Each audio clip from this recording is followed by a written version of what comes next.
Hey everybody. Hey, Pastor JC here. Look, I wanted to do a quick just video type thing for you so that we could cover some of the small group stuff that's happening tomorrow. Yesterday, you got a number of things in an email. I'm going to send the same stuff out in a different format. It might be easier to print. Also, know if you want to print anything out here tomorrow night for your group, that's totally fine. You can get with me, Kara, Kimberly, and we can print stuff right from the office. So if you need to print anything, feel free to do that. First off, I want to say, thank you from my heart and Kimberly's heart for all of you that are willing to invest into the lives of these students.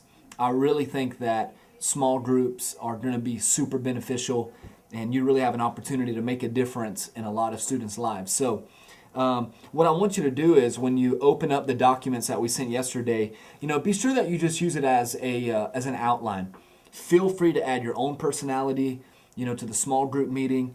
Familiarize yourself with all of the stuff so that it's not like you're reading from a page, but don't feel like you have to follow exactly what we gave. Feel free to be flexible and to do what you want. You got to know where you'll meet. That's important. Kara sent those emails out yesterday of the meeting room that you're in. I told you again, you get $30 per small group for snacks and stuff. So make sure that you pick up some snacks, some drinks, some chips, some cookies, whatever you want to do. Make sure you pick up those snacks, and you may want to set your room up a little bit early. That'll be easier for junior high than it will for the high school because they may still be meeting in there, but you can work that out. Also, when you come in, when the students are coming into the room, you really want it to be high energy. So please, your whole assignment for the night is to be friendly, friendly, friendly. Super friendly, almost borderline cheesy friendly. So be extremely friendly. Jeremy's got a CD that we're making. He'll give to you for tomorrow night. Play the music in the beginning. Let that be high energy so when kids are coming in, the music's going, you're high-fiving kids, you're hugging kids, you're loving on them, and they're excited to be there because they see that you're excited to be there. When you start out the meeting, once you get the whole group together, introduce yourself, welcome everybody, and then just have the kids grab some snacks, or you can do that as they're coming in, however you want to.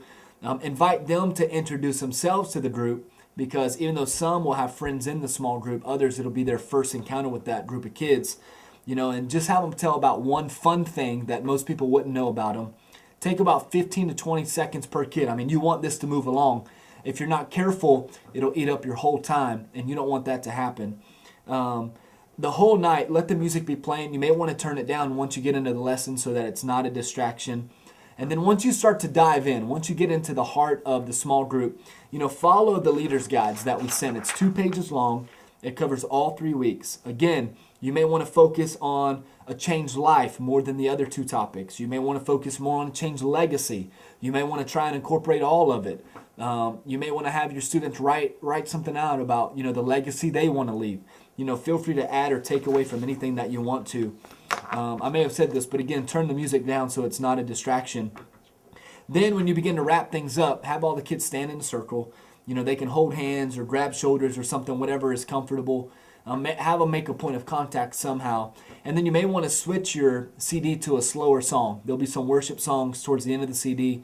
You may want to switch it to a slower song so it kind of sets the atmosphere. Have every kid in the circle pray. If they don't feel comfortable at this point praying, then they can squeeze the person's hand next to them, and then they can just kind of move that along. Also know this, that once that small group wraps up, don't rush out of there, but take some time. Really get to know these kids. That's a great opportunity to invest and just kind of get to know them a little better. Have some of the kids stay afterwards and pick up after themselves, clean up everything, and that'll kind of give you an opportunity for relationship building. That's what all this is about, is relationship building, relationship building. Also, you announce when that first February event is going to be. Now, I know that we decided not to do anything, but in our youth staff meeting Monday morning, we thought it'd be cool if you set a date for your group to come back together for team night. Don't let the kids decide on the date, because you'll have too many heads in at one time, and you'll never come up with a date that works for everybody. So you pick the date that works best for your schedule, then announce it to the kids.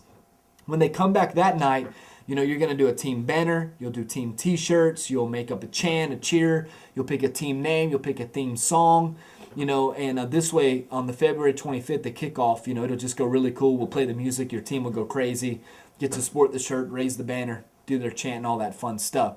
So make sure that you plan that night.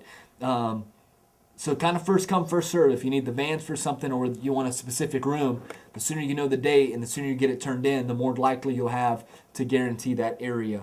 Let's see. Don't be too discouraged if your kids aren't, overly involved in this first small group. Some groups are going to go smoother than others. Some groups, kids are going to jump right in and they're going to take off. Other groups, it's going to take a little bit more work. It'll take a little bit more time to develop the relationships.